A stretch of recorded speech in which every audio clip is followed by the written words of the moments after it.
Mythic unicorns in modern fairy tales and other stories. The mythic unicorn looks like a white horse with a single long horn on its head.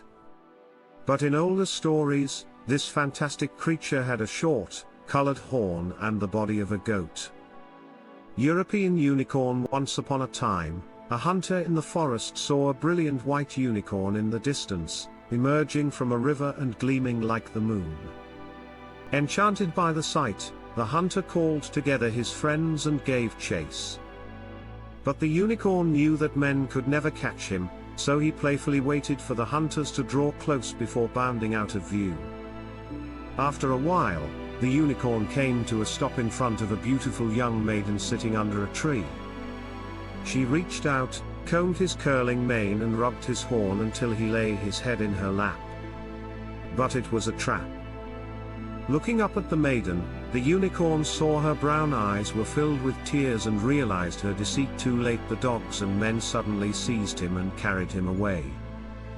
Afterward, the maiden remained in the woods, despondent.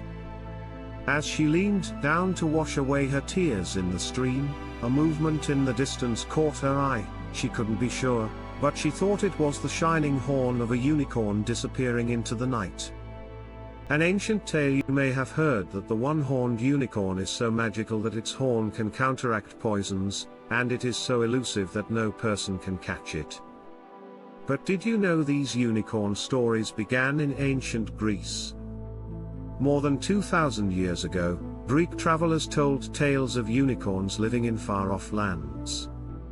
As the fabulous accounts spread around the Western world, few people questioned that unicorns actually existed. Indeed, in about 300 BC, scholars translating the Old Testament from Hebrew into Greek concluded that the Hebrew term re'em referred to a unicorn.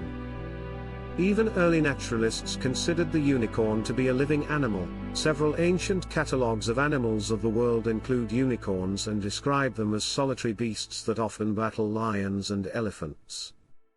At a glance, European unicorn. In stories, unicorns live deep in the forest and are rarely seen by people. White coat, but some early authors and artists described it as yellowish red, or even brown. Usually a horse's body, often with cloven hooves like a goat. Sometimes the entire body looks like a goat's. Long, white spiraled horn, but early Greek naturalists describe the shorter, blunter horn colored red, black and white. Goat's beard. Tail of a lion, but some descriptions include the tail of a horse, goat, or boar. The Christian unicorn. Art historians have long considered the unicorn to be a symbol for Christ, a link seen most clearly in the story of a maiden capturing a unicorn, told above.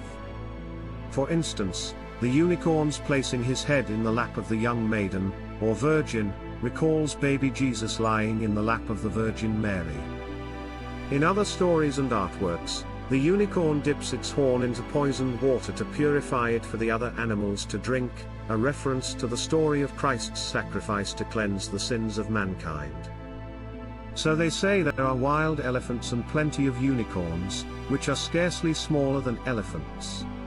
They have the hair of a buffalo and feet like an elephant's. They have a single large, black horn in the middle of the forehead. They have a head like a wild boar's and always carry it stooped towards the ground. They spend their time by preference wallowing in mud and slime. They are very ugly brutes to look at. They are not at all such as we describe them when we relate that they let themselves be captured by virgins. Italian explorer Marco Polo, c. AD 1300, most likely describing a Sumatran rhinoceros royal. Respect. Even today, unicorns remain objects of wonder and beauty, often appearing as characters in popular movies and books. But they can also symbolize majesty and power.